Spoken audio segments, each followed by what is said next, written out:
Nous, on est riches parce qu'on est en train d'appauvrir l'Afrique, de nouveau, l'Amérique latine, l'Asie. Nous sommes nous les responsables de ces millions de morts. C'est nous qui disons que tu dois avoir accès à l'eau simplement si tu la payes. Que je t'amènerai l'eau si je suis rentable. En Afrique, c'est nous, c'est pas eux. Eux, ils étaient capables de le faire en communauté. Et donc, à l'heure actuelle, il faut se dire que les guerres qu'on est en train de faire, c'est quoi? C'est parce qu'ils nous ont attaqués. Qui? Quand Sarkozy a bombardé la Libye, aucun Libyen n'avait attaqué la France. La France n'avait pas été bombardée par personne. Et nous, quand les Américains ont bombardé Bagdad ou l'Irak, parce que c'était l'ennemi du mal, tous ces millions qui sont morts, et tous ces millions de réfugiés syriens, irakiens, etc., c'est qui eux, ils sont voulus. Et nous, on a le courage après de dire, je vais t'aider pour rester chez toi. Hein? Alors qu'on les a créé les conditions pour qu'ils doivent fuir.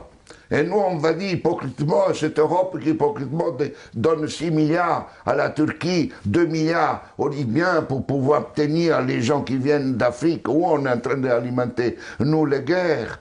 Mais il faut s'arrêter de se raconter des balivernes ici. Hein? Il faut arrêter. La guerre ne se fait plus parce qu'on tue l'ennemi. La guerre est devenue, grâce à la technologisation, elle était aussi d'avant, mais elle est devenue une activité économique la plus rentable après l'industrie pharmaceutique et l'industrie informatique. On fait la guerre parce que c'est rentable. Et malheureusement, si nous ne changeons pas nos dirigeants, et nous-mêmes, hein, dans le sens pas individuellement, mais les systèmes de valeurs fondamentaux, la sécurité nationale qui explique la guerre, la souveraineté nationale, l'appropriation privée du vivant, etc.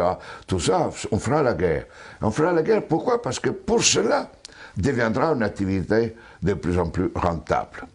D'ici quelques années, si vous éliminez la guerre, le PIB mondial chutera, d'après le système dominant.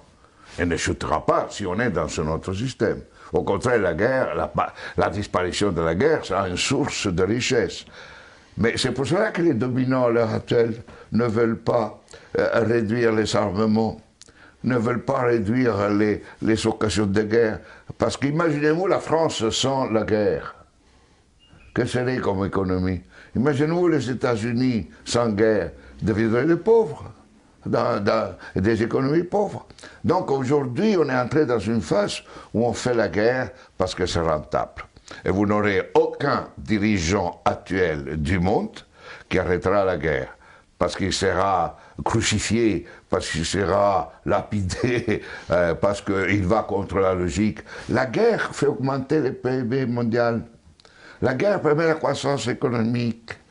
Et on suppose que si on fait la guerre, on augmente la création d'emplois chez nous, non?